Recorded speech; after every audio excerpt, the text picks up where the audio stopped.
بھائی جس انداز میں قاری صاحب قبلہ نے پڑھا، اتفاق کی بات ہے، یہ قاری صاحب قبلہ ہمارے انتہائی قابل تکریم، قابل تعظیم معزز مہمان ہیں، کوئٹہ سے تشریف لائے اور فن تجوید کے برے صغیر کے عظیم استاذ القراء، پاکستان کی خوشبختی اور پاکستان میں بالخصوص لاہور کی خوشبختی، اور وہ فن تجوید پہ پوری دسترس رکھنے والی شخصیت، جن کی عظمت کے غیر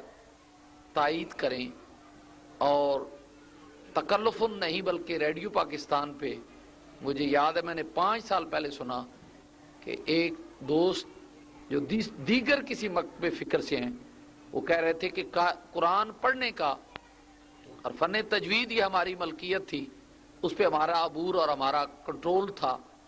وہ بھی قاری یوسف ہم سے چھین کے لے گیا۔ تو اب یہ جس انداز میں قاری صاحب نے پڑھا، آپ کے ذہنوں میں ابہام، کچھ غلط فہمی ہوگی کہ کس انداز میں پڑھا، اس کی وضاحت چند لفظوں میں، اور اس کے بعد قاری صاحب پھر انشاءاللہ اختتام پہ بھی پڑھیں گے۔ اگر انہوں نے جانے کے لیے کہا تو یہ پٹھان ہے، ہم پنجابی ہیں، دیکھیں گے یہ کیسے نکل کے جائیں گے، تو ان سے دوبارہ سنیں گے۔ لیکن اس سے پہلے آپ ایک دفعہ قبلہ استاذ القراء، میرے برادر مکرم و مخدوم حضرت قبلہ قاری محمد یوسف صاحب اس انداز کی وضاحت فرماتے ہیں کہ قبلہ قاری صاحب نے کس انداز میں پڑھا، اور یہ ملک میں کتنی اور کتنی دیر بعد اس قسم کی شخصیات اور اس طرح کے پڑھنے والے لوگ پیدا ہوتے ہیں۔ اس کی منظر کشی علامہ اقبال سے بھی پہلے ایک مرد کلندر نے کی کہ بڑی دیر پہلے کہ مدتوں روتی ہے حسرت اہل چمن، مدتوں روتی ہے حسرت اہل چمن، سال ہا رہتے ہیں تر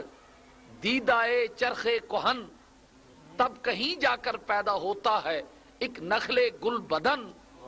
با یزید اندر خراساں یا اویس اندر کرن۔ نعرہ تکبیر، اللہ اکبر،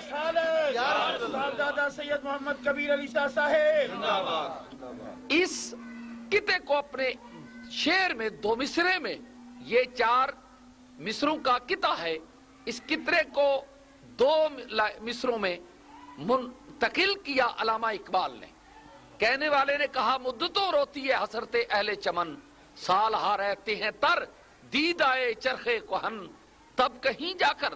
پیدا ہوتا ہے ایک نخل گل بدن، با یزید اندر خراساں یا اویس اندر کرن۔ علامہ اقبال جو عقیدے کا سنی، مشرب کا حنفی اور کلندر، نقاد عقل نا تمام، ترجمان عشق تمام، حضرت علامہ اقبال جذب و مستی کی کیفیت، جن کے دن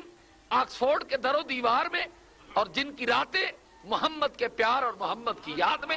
وہ اقبال جذب و مستی میں کیا اٹھا کہ آپ نے 4 مصرع کہا، میں 2 مصرے میں کہتا ہوں کہ ہزاروں سال نرگس اپنی بے نوری پہ روتی ہے، بڑی مشکل سے ہوتا ہے چمن میں دیدہ ور پیدا۔ ایسے لوگ مدتوں بعد پیدا ہوتے ہیں۔ بارسو جس انداز میں قبلہ قاری صاحب نے پڑھا، اس کی وضاحت میرے مخدوم انتہائی قابل تکریم استاذ القراء قاری محمد یوسف صاحب صدیقی، یہ ہم اہل سنت والجماعت کی خوشبختی، لیکن ساتھ ہی کہوں گا کہ کچھ ہم حرمہ نصیب ہیں کہ جیتے ہوئے تو قدر نہیں کرتے، جب دنیا سے چلے جاتے ہیں پھر ہم رحمت اللہ علیہ بھی کہتے ہیں۔ علامہ اقبال کے جب میں وہ جو ان کی اکیڈمی بن رہی ہے وہاں سے گزرتا ہوں تو مجھے اکیڈمی کو دیکھ کر وہ جملے بھی یاد آتے ہوں گے کہ وہ کتنا کو بدطینت ہوگا جس نے کافر اعظم کہا ہوگا،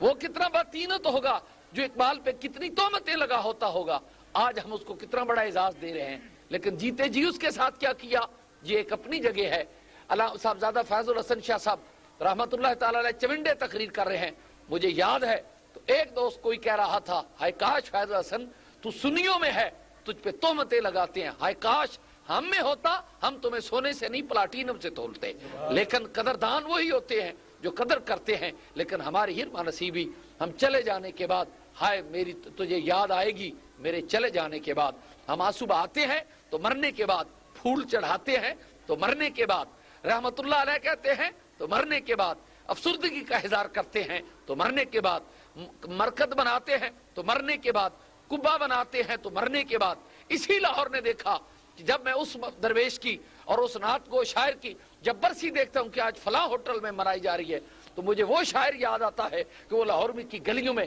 ایک آدھے سگریٹ کے لیے وہ تڑپتا رہا. اس کے جسم پہ جناب بندہ کپڑے پھٹے ہوئے تھے لیکن وہ پھرتا رہا ان گلیوں میں. آج اس کے تہوار جب فلیٹیز اور ہلٹن ہوٹل میں منائے جاتے ہیں تو مجھے دکھ ہوتا ہے کہ قوم وہ بھی قوم ہی ہے کہ جو مرنے کے بعد اتنا قدر کرے لیکن جیتے ہوئے اس کی قدر نہ کرے. میری یاد آئے گی تجھے میرے چلے جانے کے بعد، وہ بے سود یادیں ہوتی ہیں. قبلہ قاری صاحب ہمیں عظیم سرمایہ ہے. میں اپنے مقدر اور اپنے مسلک پہ جتنا ان کے وجود سے ناز کروں وہ کم ہے. تو بارسو بات بڑھ گئی بات سے. قاری صاحب نے جس انداز میں پڑھا، ہم سادہ لوگ ہیں، ہمیں نہیں پتا، ہم تو سادہ پڑھنے والے، کہ قاری صاحب یہ فنی لحاظ سے کیا کر گئے. اس کی وضاحت خوبصورت لگے گی. قبلہ قاری محمد یوسف صاحب دامت برکاتہم العالیہ کی زبان گرامی سے میں ان کا مشکور ہوں. وہ اس محفل میں تشریف لائے اور انہی کی زبانی ہم سنیں گے کہ انہوں نے یہ کیا کیا.